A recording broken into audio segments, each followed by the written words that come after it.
What's going on, guys? I'm Josh, and today's video is 100% nostalgia trip.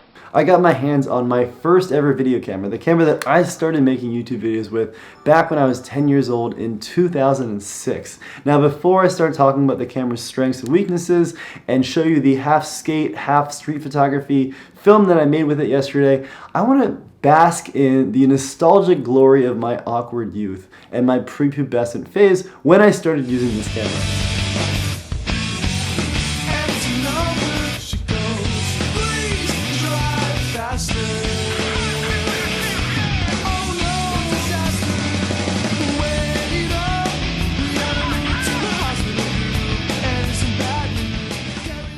These photos were shot in 2006, just a year after YouTube had started, and my brother and I had both just gotten started on the platform. He was making comedy videos under the moniker Funny Z, some of you might remember him, and I was still Eminem at the time. I just turned 10 a month after starting my YouTube channel, after my dad had told us about this platform called YouTube that he'd read about in the newspaper. Funny story about this camera, my dad actually bought these for my brother and me. Back to the YouTube story, it's days before my 9th birthday, and I remember begging my dad to give me a clue on what my present was gonna be.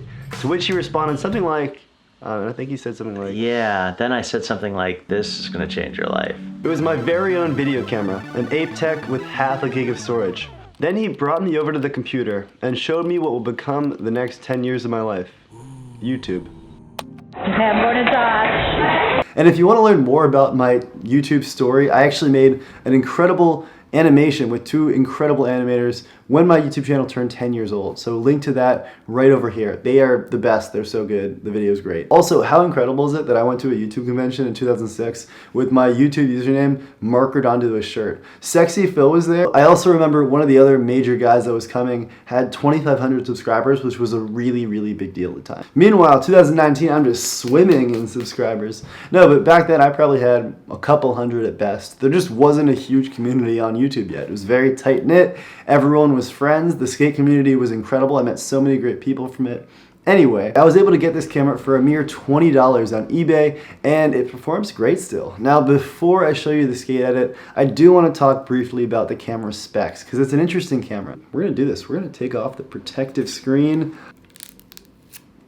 I'm crazy, guys. This has been on here for 10 years. Feeling empowered right now. That's actually the only reason why I buy new technology, just to take off those plastic screens. Anyway, this camera came out in 2005, back in a time when your options were mini DV cameras, cameras that recorded straight to DVD, webcams, and a few terrifyingly low-res digital cameras, as well as cell phones. We're just starting to do video around this time, but it was atrocious quality video. This was relatively high quality as far as digital recording goes at the time. We got these for around $80 at the time in 2006, though initially they retailed for I think 180 or so. They claim to have 6 megapixel sensors in this. However, it actually shoots at 3 megapixels and 6 megapixels interpolated, which basically means there's some sort of technology in here that enhances the quality. It's basically a 3 megapixel sensor with some nifty marketing. There's 16 megabytes of internal storage in this, which I think is interesting, debilitatingly low, but interesting. It can take up to a 2 gigabyte memory card. I got a 512 megabyte card for nostalgia's sake. It records in an ATF file format,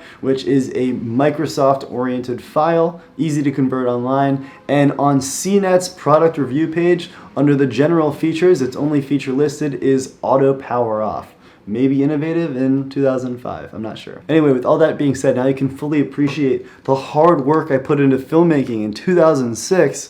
Let's roll the footage. Enjoy. Dude, I'm trying to get a real clip here. Can you get out of my way? Yeah, I definitely will.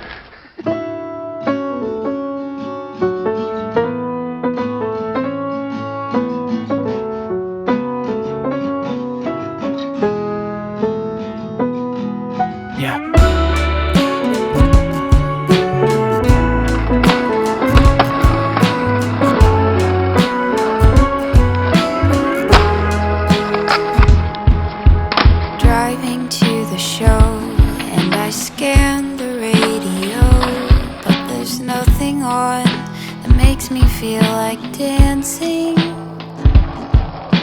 Wind in the trees, but it won't rustle the leaves. And I can't stop daydreaming about crashing. In due time we can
got my own skateboard too, man. Yeah? Yeah, I got You my own want to do a trick? Nah, I don't do no tricks. I haven't did one in a while though. I feel that. I haven't even rode a skateboard in a while, but I got my own skateboard though. Hell yeah, man. Well, hey, thanks for talking to the camera. Take it easy, man. Appreciate it, man. Have a blessing. You too. Let's be honest, some of this footage looks pretty sick. I've got such a soft spot for this camera, so it's hard to talk about it without a biased perspective. But I do want to say, I think some of the shots could pass for Super 8 footage. I think these shots have the perfect amount of rough look to them. Rough enough to look nostalgic, yet not too rough to be distractingly low quality. That's like the sweet spot. Now before I move on, I want to make a promise to you. I promise to never be one of those YouTubers that shoots all these videos and photos with interesting old niche cameras and uses that as an excuse to never shoot a creative shot in their life. Not a huge fan of that, won't be me. I want to remind you guys of the classic saying, it's about the creator and not the camera. If you know how to play to a camera's strengths and weaknesses, you can take great work with even the worst of cameras. For example, if I had tried to make this video anytime after sunset, you'd just be watching a black screen because this has atrocious low light, but I made it during the day and I think it performed pretty nicely. But anyway, let's talk a little bit more about its strengths and weaknesses. Starting off with the strengths, it's a solid camera in many ways. So it's light, it's cheap, I got this for $20, and it's incredibly unassuming, which makes photographing and doing videos of strangers so much easier because no one thinks you're this malicious pro with this honking DSLR.